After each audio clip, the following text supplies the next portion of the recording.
পবিত্র ঈদ উল ফিতর উদযাপন করতে শেষ মুহূর্তে রাজধানী ছাড়ছেন মানুষ। প্রিয়জনদের সঙ্গে ঈদের আনন্দ ভাগাভাগি করতে ঘরমুখী মানুষের চাপ বেড়েছে বাস, লঞ্চ টার্মিনাল এবং রেল স্টেশনে। মহাসড়কগুলোতে যানবাহনের সংখ্যাও বেড়েছে বহুগুণ। আজ সকাল পর্যন্ত দেশের 4টি মহাসড়কের কোথাও বড় ধরনের যানজটের কোনো খবর পাওয়া যায়নি। অধিকাংশ ট্রেনই সময় মেনে ছেড়ে যাচ্ছে। লঞ্চেও সেভাবে ভোগান্তি হচ্ছে না।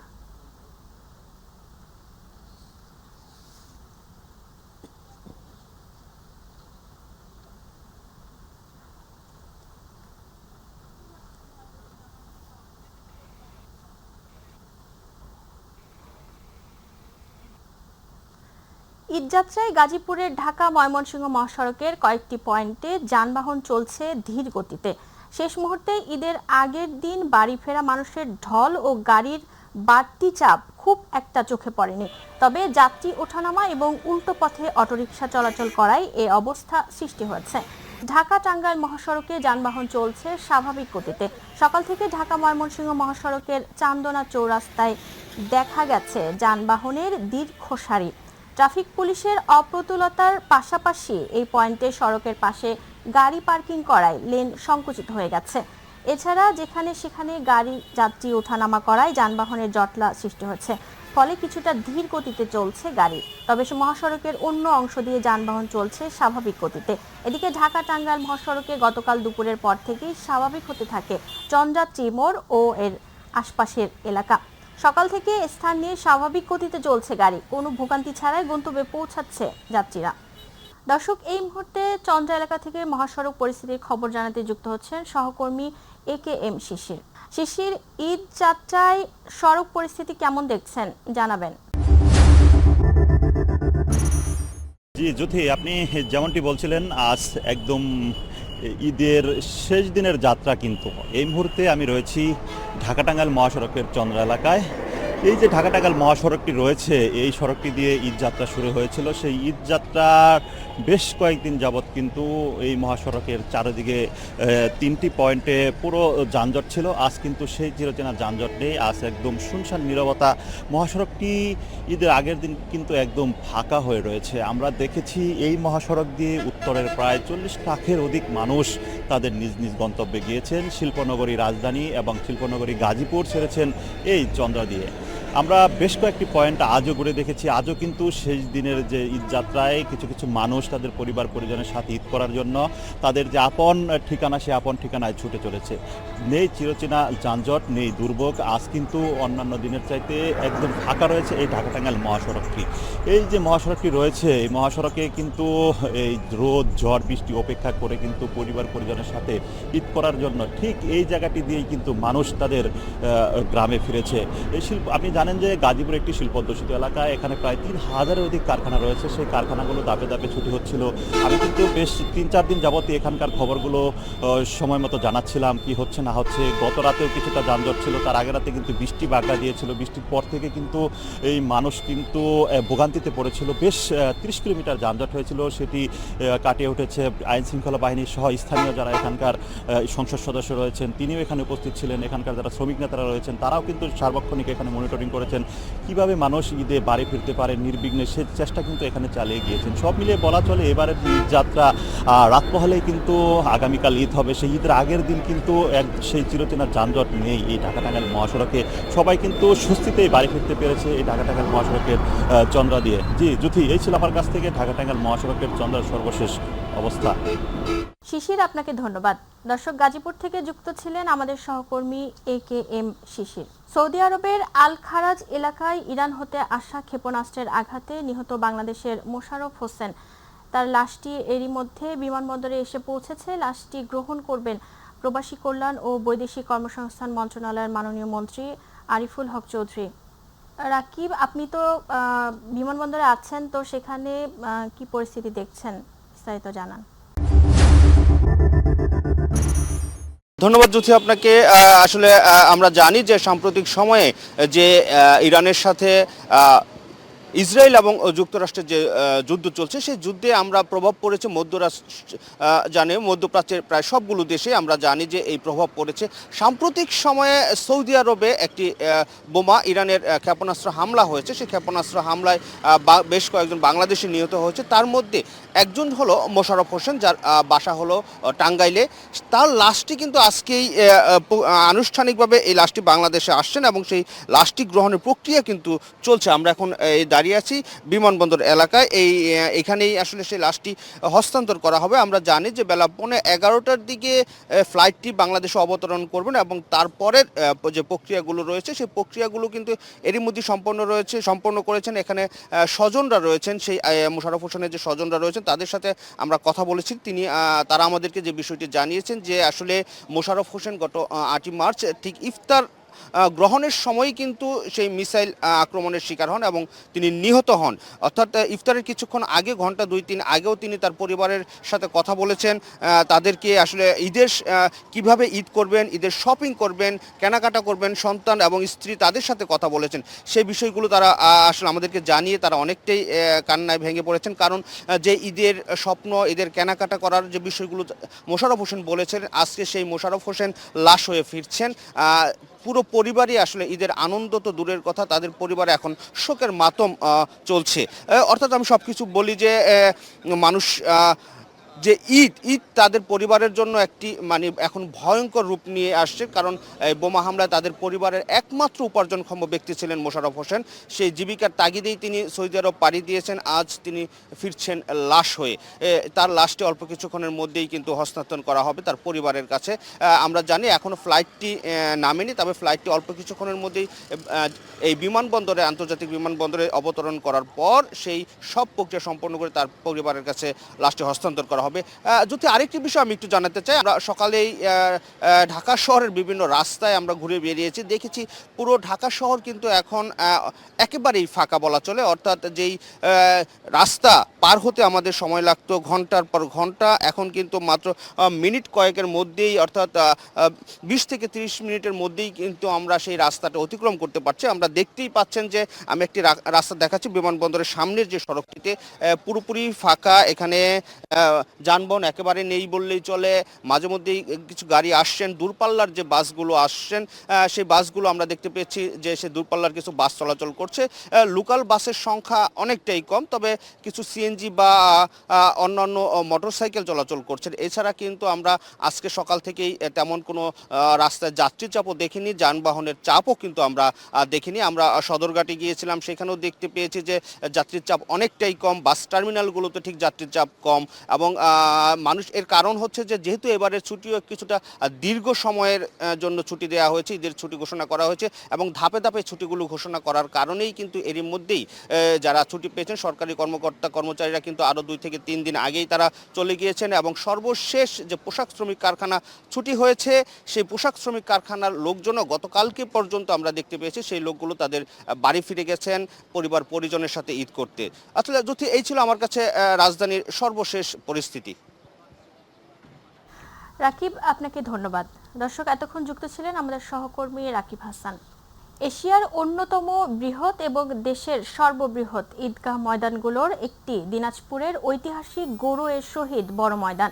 পবিত্র ঈদ উল ফিতরের প্রধান জামাত ঘিরে সেখানে এখন চলছে শেষ মুহূর্তের প্রস্তুতি। মাঠ সংস্কার, কাতার চিহ্নিতকরণ, মাইকিং, অজু ও পানির ব্যবস্থার সঙ্গে বহুস্তর নিরাপত্তা, সব মিলিয়ে লাখো মুসল্লির আগমনকে সামনে রেখে প্রস্তুত করা হয়েছে পুরো ঈদগাহ প্রাঙ্গণ। দিনাজপুর প্রতিনিধি মুকুল চট্টোপাধ্যায়ের পাঠানো তথ্য ও চিত্রে বিস্তারিত জানাচ্ছেন জুবায়ের রহমান। দিনাজপুরের গোরে শহীদ বড় ময়দানে এবার ঈদ উল ফিতরের প্রধান জামাত অনুষ্ঠিত হবে সকাল 9টায়। ইমামতি করবেন মৌলানা মাহফুজুর রহমান। প্রশাসন বলছে কয়েক লাখ মুসল্লির অংশগ্রহণ মাথায় রেখে মাঠকে নামাজ উপযোগী করে তোলার কাজ প্রায় শেষ। প্রায় 22.99 একর আয়তনের এই ঈদগাহ ময়দান দীর্ঘদিন ধরেই বড় জামাতের জন্য পরিচিত। 52 গম্বুজ বিশিষ্ট দৃষ্টিনন্দন ঈদগাহ মিনারকে কেন্দ্র করে গড়ে ওঠা এই প্রাঙ্গণ এখন দেশের সর্ববৃহৎ ঈদ জামাতের অন্যতম প্রধান আয়োজন স্থল হিসেবে পরিচিত। বড় জামাতের সাথে শরীক হয়ে নামাজ পড়লে নিজেকে অনেক ভালো লাগে। এজন্য এই বরাবর এই যে দিনাজপুর বড় মাঠে নামাজ পড়ার জন্য আমরা আসি। মাঠ জুড়ে চলছে পরিষ্কার পরিচ্ছন্নতা, কাতারের দাগ টানা, সাউন্ড সিস্টেম স্থাপন এবং মুসল্লিদের চলাচল সহজ করতে প্রবেশ ব্যবস্থা প্রস্তুতের কাজ। তারপরে গাছের পাতা টাতা কিছু বাকি ছিল চুল লাইনের, ওগুলো ক্লিয়ার করতেছে। তবে আশা করা যায় আজ সাফসফল হবে আর কি। বাসা এখানে আজীবন আমি নামাজ পড়ি এখানে। নিরাপত্তার দিকেও রাখা হয়েছে বিশেষ নজর। জেলা প্রশাসন ও পুলিশ জানিয়েছে, মুসল্লিদের নিরাপত্তায় থাকবে বহু স্তর ব্যবস্থা। বৈরী পরিবেশ না হয়, বৃষ্টি বা ঝড় না হয়, তাহলে আমরা ইনশাল্লাহ সুন্দর মনোরম পরিবেশে এখানে ঈদুল ফিতরের 2 রাকাত ফরজ নামাজ ইনশাল্লাহ আমরা এখানে আল্লাহর অশেষ রহমতে পড়তে সক্ষম হব। আমাদের ইতিমধ্যে স্কেলেটন দেওয়া হয়ে গেছে, আমাদের গোয়েন্দা নজরদারিও আছে। যাই সুন্দর এবং সুষ্ঠু পরিবেশে ঈদের জামাত যেন হয়, সেজন্য দিনাজপুর জেলা পুলিশের পক্ষ থেকে সার্বিক ব্যবস্থা ইতিমধ্যে গ্রহণ করা হচ্ছে। ঐতিহাসিকভাবে গোরে শহীদ বড় ময়দানে দেশভাগের পর থেকেই ঈদের জামাত হয়ে আসছে। পরে মাঠ সংস্কার ও মিনার নির্মাণের পর এর পরিধি ও পরিচিতি আরও বড় হয়। এখন দিনাজপুর সহ আশপাশের জেলা উপজেলা থেকেও বিপুল সংখ্যক মুসল্লি এখানে ঈদের জামাতে অংশ নিতে আসেন।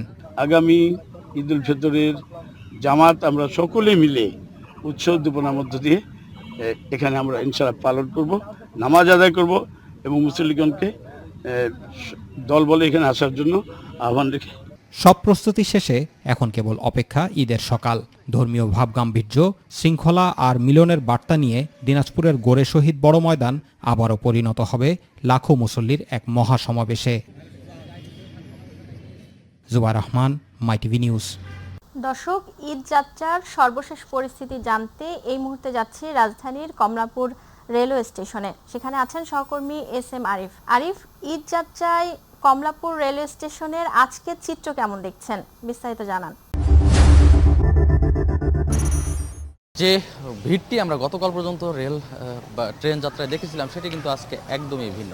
আমি যদি বলি যে আজকে 30তম রোজা ট্রেনের, আপনি জানেন যে রেল যারা টিকিট কাটে তারা আসলে 29 রোজা ধরেই কিন্তু টিকিট কাটে। বিশেষ করে ঈদটা কিন্তু 29 রোজা ধরেই কাটা হয় এবং সেই কারণে কিন্তু আজকে সেই যাত্রীদের যে চিরচেনা ভিড় প্ল্যাটফর্মে, সেটি কিন্তু আমরা আজকে এসে দেখতে পাইনি। এবং সাধারণ স্বাভাবিক সময়ে যে ট্রেনে যাত্রীরা যেত সেই সময়ের থেকেও অনেক কম যাত্রী কিন্তু আজকে যাচ্ছে। আজকে যে 57টি মোট ট্রেন রয়েছে, 5 জোড়া বিশেষ ট্রেন সহ, সেই 57টি ট্রেনের মধ্যে আমরা যতটুকু জানতে পেরেছি 3টি ট্রেনকে কিন্তু বাতিল করা হয়েছে। একটি নীলসাগর এক্সপ্রেস এবং সেই নীলসাগর এক্সপ্রেস যেটি জানেন যে লাইনচ্যুত হয়েছিল সান্তাহারে, সেই লাইনচ্যুত হওয়া নীলসাগর এক্সপ্রেস সহ 3টি ট্রেনের যাত্রাকে বাতিল করা হয়েছে কর্তৃপক্ষের।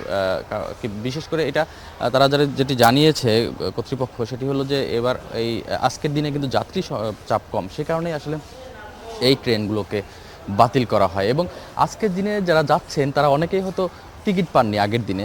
গতকালকে আমরা দেখেছিলাম যে রেলে কিন্তু অনেক ভিড় ছিল, অনেক ছাদে উঠে রিস্ক নিয়ে, যে জীবনের ঝুঁকি নিয়ে কিন্তু মানুষ এই বাড়িতে পৌঁছেছেন। তবে আজকের যে চিত্র সেটি একদমই ভিন্ন। যে সাধারণ যে কেবিনগুলো রয়েছে সেগুলোতেও আসলে যাত্রী ভরেনি, স্ট্যান্ডিং টিকিট অনেক বেশি পাওয়া যাচ্ছে। আজকে যেহেতু জানেন যে আজকের 29 রোজা, যেটি বলেছি যে 30 রোজা, এই দিনকে 29 রোজা ধরে অনেকে কিন্তু রেলের টিকিট কাটে। সেই কারণে আজকের দিনে আসলে অনেকে যাবে না বা ঈদ আজকের দিনে হতে পারে, সেই কারণে কিন্তু তারা আগে থেকেই চলে গেছেন। সেই কারণে আসলে আজকে যারা একদমই টিকিট পায়নি, একদমই বাড়িতে যেতেই হবে, শেষ সময় তারা অনেকে হয়তো বাড়িতে যাওয়ার ইচ্ছা প্রকাশ করেছেন, তারা যেমন রয়েছেন, অনেকে আবার বেড়াতে যাচ্ছেন কোনো জায়গায়, সে তেমনটিও আমরা অনেকের সাথে কথা বলেছি যাত্রীর সাথে, তারাই আসলে আজকে এই যাত্রাপথে যাচ্ছে। আমরা দুই একজনের সাথে একটু কথা বলতে চাই। আপনারা একটু কথা বলি। আপনারা কি এই শেষ সময় যাচ্ছেন? জি, আসলে আমরা নিজেদের বাড়ি যাচ্ছি না, আমরা যাচ্ছি সিলেট ঘুরতে, ফ্যামিলি সহ ঘুরতে যাচ্ছি। শুনছিলেন যে এই মানে তারা আসলে বাড়িতে অনেকে যাচ্ছেন না, অনেকে ঘুরতে যাচ্ছে, যেটি আমি আগেও বলেছি যে ঈদের যাত্রায়, ঈদে অনেক সময় অনেকে বেড়াতে যান, অনেক ঈদের যে ছুটিতে, সেই ছুটিটা কাজে লাগাতে, সে কারণে অনেকে যাচ্ছেন এবং আজকে সেই সংখ্যাটাই আমরা দেখেছি বেশি। আরেকটা বিষয় আছে, ব্যবসায়ী যারা রয়েছেন তারা কিন্তু একটু শেষ সময়ে যান বাড়িতে। এরকম অনেক ব্যবসায়ী আছে, আজকে তারাও বাড়ি যাচ্ছেন শেষ সময়, বাড়িতে যারা পরিবারের সাথে ঈদ করবেন, সেই যাত্রীর সংখ্যাও আমরা দেখেছি কিছুটা। আর যেটি বলেছি 3টি ট্রেনকে কিন্তু বাতিল করা হয়েছে, সেটি যাত্রীর কারণেই।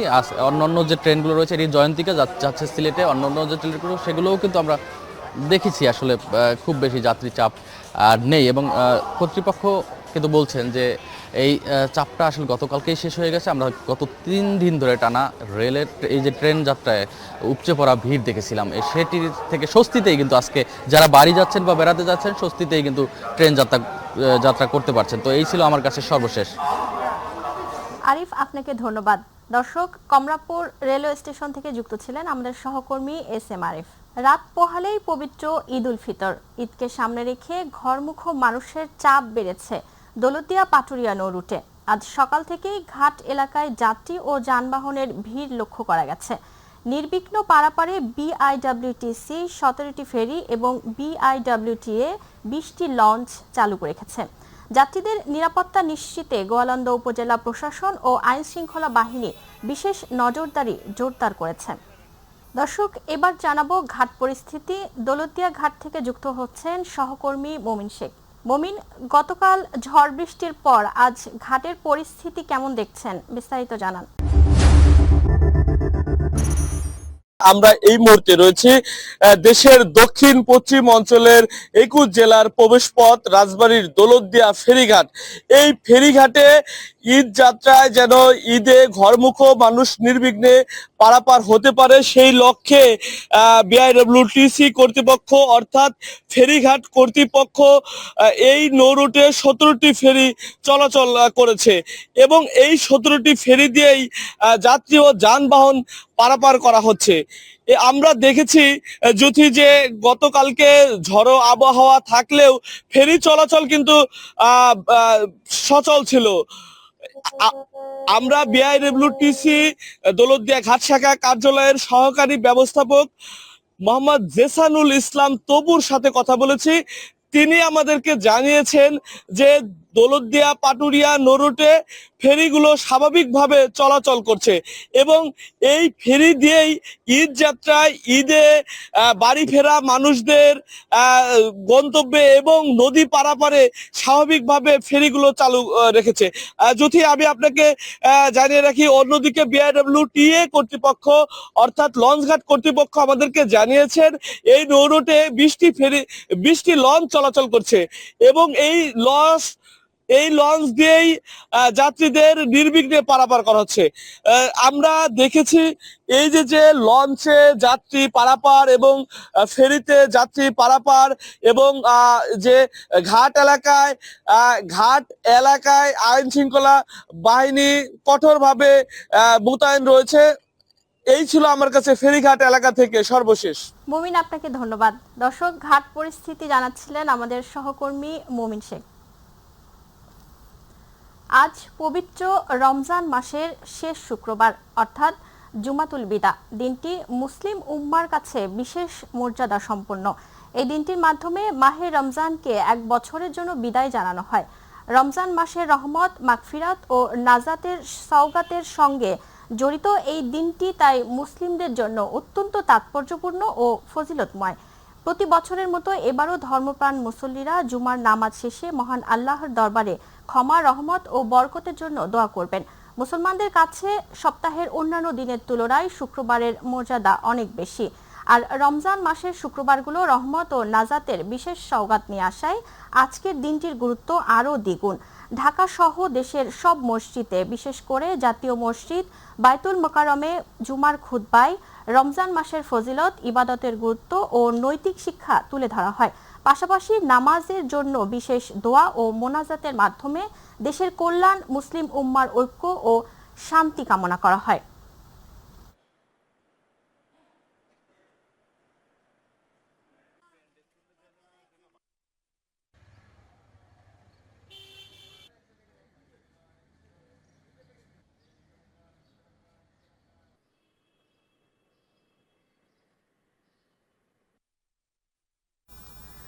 ঈদ আনন্দ থেকে বঞ্চিত বরিশালের প্রায় শতাধিক তৃতীয় লিঙ্গের মানুষ। সংখ্যালঘু এই মানুষের মাঝে এবার নেই কোনো ঈদের আমেজ। ভিক্ষাবৃত্তি বা বিভিন্ন প্রতিষ্ঠান থেকে টাকা তুলে কোনো রকম খেয়ে পড়ে বেঁচে আছেন তারা। এমন পরিস্থিতিতে সরকারের পাশাপাশি সমাজের বিত্তবানদের এগিয়ে আসার অনুরোধ অসহায় এসব মানুষদের। আসাদ চৌধুরীর ক্যামেরায় পারভেজ রাসেলের রিপোর্ট। বরিশালের রসুলপুর কলোনি কীর্তনখোলা নদীর পাড়ের সরকারি খাস জমিতে কয়েক যুগ ধরে বসবাস করে আসছে তৃতীয় লিঙ্গের এই মানুষগুলো। দলনেতা কবরী হিজড়ার নেতৃত্বে এরা ব্যবসা প্রতিষ্ঠান, বিয়ে বাড়ি, নতুন অতিথি বরণে নাচ গান করে পেট চালালেও নানান কারণে রাজনৈতিক প্রেক্ষাপটে কাটাচ্ছে মানবেতর জীবনযাপন। আমরা খেয়ে পরে মোটামুটি ভালো ছিলাম, এবার ঈদে আমাদের অবস্থা ভালো না, আমাদের কালেকশনও ভালো না। এবার ঈদ আমাদের অনেক কঠিন কাটবে, কেউ আমাদের খোঁজ খবর নেয় নাই। তাই এবার ঈদে নতুন কাপড় তো দূরের কথা, এদের মুখে উঠবে না একটু সেমাইও। বিগত বছরে সরকারি কিছু সহায়তা পেলেও এবার তাদের খোঁজ নেয়নি কোনো রাজনৈতিক দল বা প্রশাসক। আগে তো পাবলিকের কাছে গেলে টাকা দিতে, পয়সা দিতে, অথবা সরকার ছিল, সরকারের কাছে আগে অনুদান পাইতাম। সরকার আইছে, কোনো অনুদান পাই না, কেউ আমার কাছে আসেও না। তাদের কষ্ট একটাই, ভোটার হয়েও বঞ্চিত নাগরিক সুবিধা থেকে।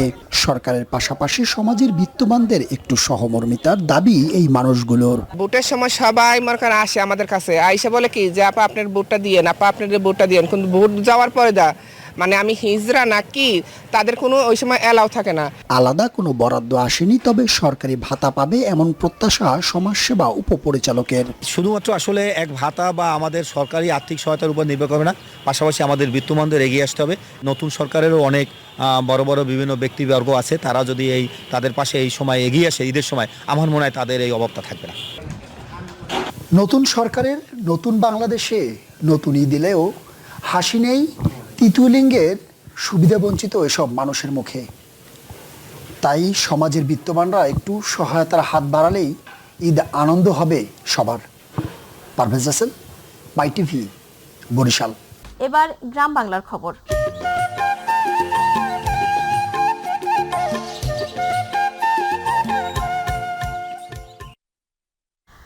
সৌদি আরবের সঙ্গে মিল রেখে ঝিনাইদহের হরিণাকুণ্ডুতে ঈদুল ফিতরের নামাজ আদায় করেছেন কয়েকটি গ্রামের মুসল্লিরা। সকাল 8:30টায় উপজেলা শহরের ফুটবল মাঠ এলাকায় ঈদের নামাজ আদায় করা হয়। এতে ইমামতি করেন মাওলানা হাবিবুল্লাহ। মুসল্লিরা জানায়, সৌদি আরবের সঙ্গে মিল রেখে তারা 2005 সাল থেকে ঈদ জামাতের আয়োজন করে আসছেন। এবারও উপজেলার দখলপুর, নারায়ণকান্দি, বৈঠাপাড়া, বোয়ালিয়া, চটকাবাড়িয়া, পারফলসি, পায়রাডাঙ্গা, শৈলকুপার, আসাননগর এলাকা থেকে প্রায় 70 জন মুসল্লিরা এই ঈদের নামাজ আদায় করেন। পবিত্র ঈদুল ফিতর উপলক্ষে চট্টগ্রামের আনোয়ারা উপজেলার বরুমচরা ইউনিয়নে 3000 অসহায় পরিবারের মাঝে ঈদ সামগ্রী ও আর্থিক সহায়তা বিতরণ করা হয়েছে। সমাজসেবক আলহাজ মোহাম্মদ আলী হোসেন আরিফ নিজস্ব উদ্যোগে এই সহায়তা প্রদান করেন। এ সময় তিনি বলেন, অসহায় মানুষের পাশে দাঁড়ানো একটি মহানুভবতা, যা আল্লাহর সন্তুষ্টি লাভের অন্যতম মাধ্যম। অনুষ্ঠানে উপস্থিত ছিলেন সমাজ দরদি হাজী মোহাম্মদ নাসির উদ্দিন সহ স্থানীয় গণ্যমান্য ব্যক্তিবর্গ। বক্তারা জানান, ঈদের আনন্দ যেন সমাজের কোনো মানুষ থেকে বঞ্চিত না হয়, সেই লক্ষ্যে এই উদ্যোগ। তারা ভবিষ্যতেও এই ধরনের মানবিক কার্যক্রম অব্যাহত রাখার আশ্বাস দেন।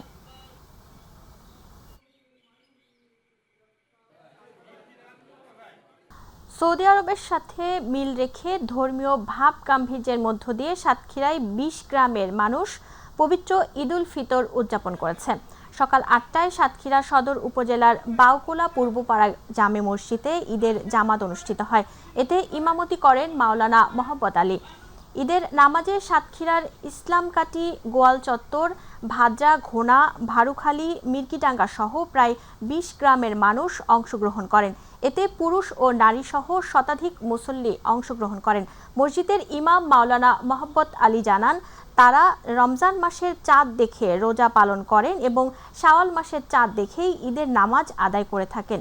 সেই ধারাবাহিকতায় সৌদি আরবের সঙ্গে মিল রেখে তারা আজ ঈদের নামাজ আদায় করেছেন। নামাজ শেষে দেশ, জাতি ও মুসলিম উম্মার শান্তি, সমৃদ্ধি ও কল্যাণ কামনা করে বিশেষ মোনাজাত করা হয়।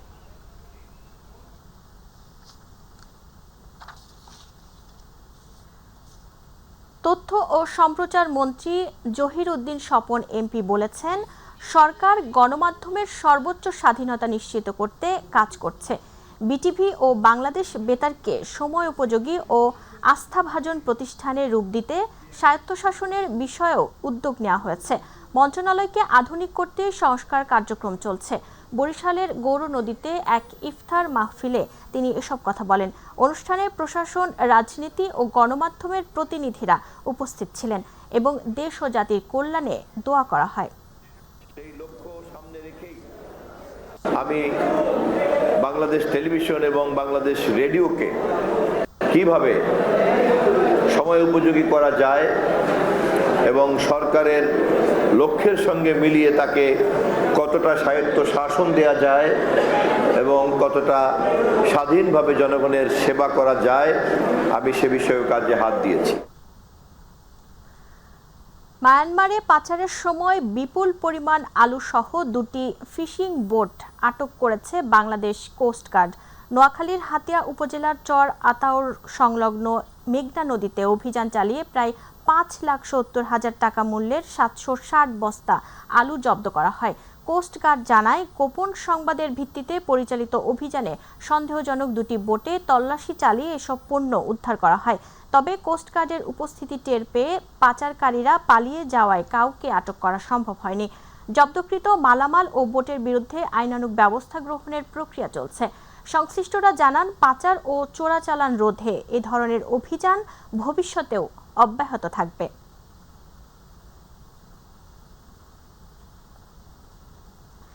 ঈদযাত্রা সহজ করতে চট্টগ্রামের আনোয়ারা উপজেলায় 3 দিনব্যাপী ফ্রি বাস সার্ভিস চালু করেছে জাতীয় নাগরিক পার্টি এনসিপি।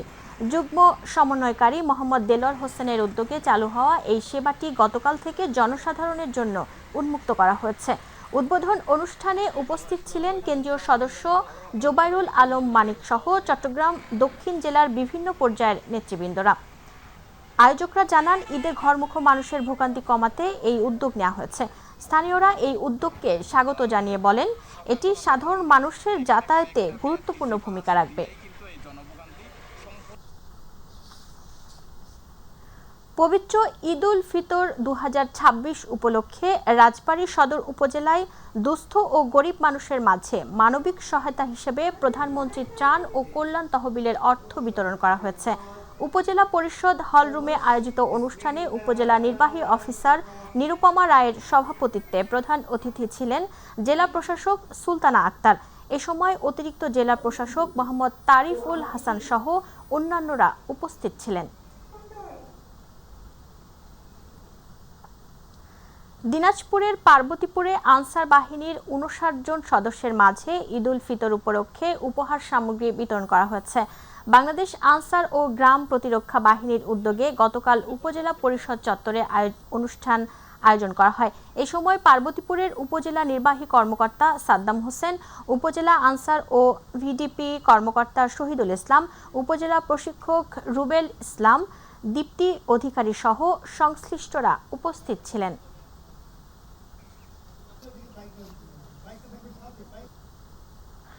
গাজীপুর সদর উপজেলার নয়নপুর এলাকায় একটি সোসাইটির উদ্যোগে 3 শতাধিক সুবিধা বঞ্চিত অসহায় ও দুস্থ পরিবারের মাঝে ঈদ সামগ্রী উপহার বিতরণ করা হয়েছে। উক্ত ঈদ উপহার সামগ্রী বিতরণ অনুষ্ঠানে প্রধান অতিথি হিসেবে উপস্থিত ছিলেন গাজীপুর সদর উপজেলার বিএনপির আহ্বায়ক আবু তাহের মুসল্লি। বিশেষ অতিথি হিসেবে উপস্থিত ছিলেন গাজীপুর জেলা ছাত্র দলের সভাপতি সোহাগ মাহমুদ, ইকবাল সিদ্দিকী এডুকেশন সোসাইটির সভাপতি মোহাম্মদ শওকত সিদ্দিকী সহ সোসাইটির শিক্ষক শিক্ষার্থীরা। আয়োজিত ঈদ উপহার সামগ্রী অনুষ্ঠান থেকে ঈদ উপহার নিতে রাজেন্দ্রপুর ও পার্শ্ববর্তী বিভিন্ন এলাকা থেকে হাজির হন 3 শতাধিক অসহায় ও দুস্থ মানুষ।